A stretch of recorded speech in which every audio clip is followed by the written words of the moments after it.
Sesosok pemuda yang selalu bekerja keras untuk mencapai keinginannya untuk menjadi kaya. Dengan kerja kerasnya ia pun hampir menggapai mimpinya tersebut. Namun kejadian tak terduga pun menimpanya. Monster-monster mulai berdatangan menginvasi bumi. Sang protagonis pun tertegun tak tahu apa yang dia lihat adalah sungguhan atau hanya sekedar mimpi.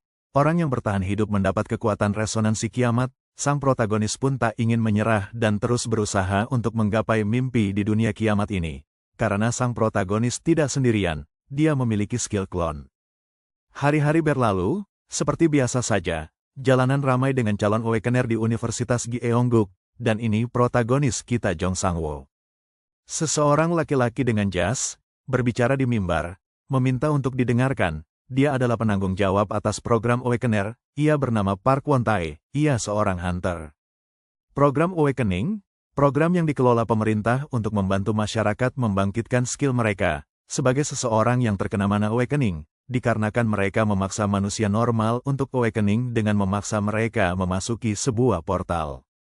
Dan acara membangkitkan awakening pun dimulai, orang-orang pun mengantri untuk gilirannya, tak lama berselang sudah saatnya giliran sang protagonis pun diperiksa identitasnya. Setelah pemeriksaan identitas, sang protagonis pun dipersilahkan masuk ke suatu portal, protagonis pun merasa ngeri, melihat sesuatu yang belum pernah dilihatnya ini. Namun sang protagonis pun memaksa agar dirinya masuk, protagonis pun tersadar dari pingsan setelah memasuki portal tersebut, dan kaget dengan apa yang dia lihat. Ia berada di bunker bersama dengan awakener lainnya. Ada beberapa staf dan guild yang mencari anggota. Protagonis pun melihat statusnya dan terkejut bahwa itu benar-benarnya. Status protagonis meliputi kekuatan 0,7, refleks 0,51, kesehatan 0,643, daya tahan 0,539, mana 0,130, dan skill yang dimilikinya cloning level 1 tipe casting dan penguatan cloning level 1 tipe pasif. Sang protagonis kaget mengetahui betapa payahnya ia. Namun saat ia memeriksa status keterangan dari skill bernama cloning level 1, membuat claw yang terlihat persis seperti user dengan menggunakan energi. Jumlah maksimum klon yang dapat dibuat tergantung pada level user. Jumlah klon yang dapat dipanggil secara bersamaan, 1. Waktu cooldown, 24 jam. Seorang resepsionis menghampiri protagonis kita, dan bertanya apa skillnya. Protagonis mengkonfirmasi bahwa skillnya cloning. Resepsionis tersebut merasa kasihan karena ada hunter yang juga memiliki skill cloning namun sedikit berbeda dari sang protagonis jadi agak tidak berguna. Lalu sang resepsionis bertanya pada sang protagonis kita apakah ia mau menilai skillnya tersebut di panggung penilaian. Skill akan dinilai dengan akurat, karena diawasi oleh pengawas profesional. Namun sang protagonis lebih memilih memeriksa skill di jalur pasukan explorer. Pemeriksaan melalui pemindaian saja bukan demonstrasi, yang dapat membuat sang protagonis merasa sedikit tertekan. Dengan begini lebih baik pikir sang protagonis kita. Selesai pemeriksaan, resepsionis mengkonfirmasi bahwa skillnya adalah cloning, skillnya pun telah sukses didaftarkan. Protagonis pun pulang dengan masih berpikir bahwa skillnya adalah skill yang aneh. Protagonis pun sampai di apartemennya, dan langsung bermain game favoritnya. Seusai bermain, ia masih merenungkan skillnya yang ia pikir itu aneh. Sang protagonis berpikir bahwa ia harus kerja paruh waktu untuk membiayai hidup.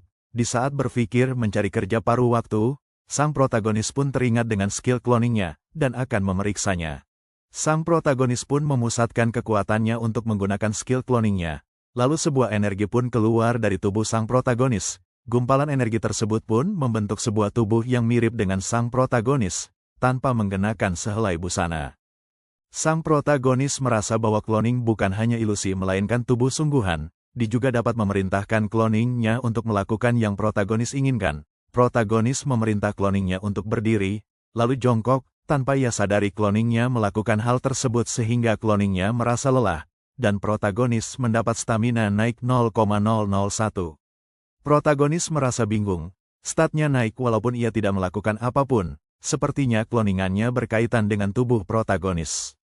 Sementara itu di tempat lain, di bangunan utama grup Enlightenment, ada seorang laki-laki yang bertanya kepada bawahannya, kapan seluruh populasi menjadi awakener. Sang bawahan pun mengkonfirmasi dengan jawaban 5 tahun lagi seluruh populasi menjadi awakener.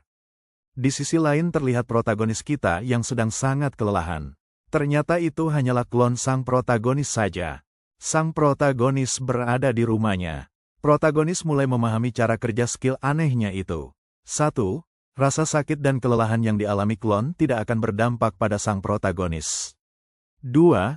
Klon akan menghilang jika terlalu kehabisan energi. 3. Setiap penampilan sang protagonis berubah, klon akan selalu mengikuti. 4. Protagonis masih dapat memerintahkan klon walaupun dari jarak yang jauh. 5. Dan klon tidak dapat membuat cloning. Apa itu stat? Stat 1 adalah batas manusia dewasa sebelum awakening. Ada statistik normal dan khusus. Tetapi sebagian besar awakening hanya memiliki dari sebagian dari statistik normal yang dipilih dan dibuka. Generasi, resistensi, vitalitas, mentalis adalah beberapa dari statistik khusus, dan ada cara untuk membuka jenis stat khusus ini tidak diketahui kecuali beberapa pengecualian, hanya dengan berlatih dasar, bahkan sulit untuk menaikkan 0,001 stat setiap hari. Statistik protagonis kita terus meningkat dikarenakan klonnya terus bekerja memenuhi perintah tanpa istirahat sampai energi mereka habis, jadi stat protagonis bisa naik lebih cepat dibandingkan dengan yang lain. Sang protagonis kita sedang mengalami krisis ekonomi. Dikarenakan ia selalu menghabiskan makan lebih banyak dari biasanya, ia berpikir untuk mencari kerja paruh waktu untuk mengumpulkan uang. Ia berpikir untuk bekerja sebagai kuli agar stat dan keuangan ikut meningkat. Ia pun menghubungi manajer tempat bekerja dan langsung diterima tanpa syarat. Sesampainya sang protagonis kita di tempat bekerja paruh waktunya, ia bersama dengan klonnya untuk membantu pekerjaan dan mendapat upah setara dengan 2 orang.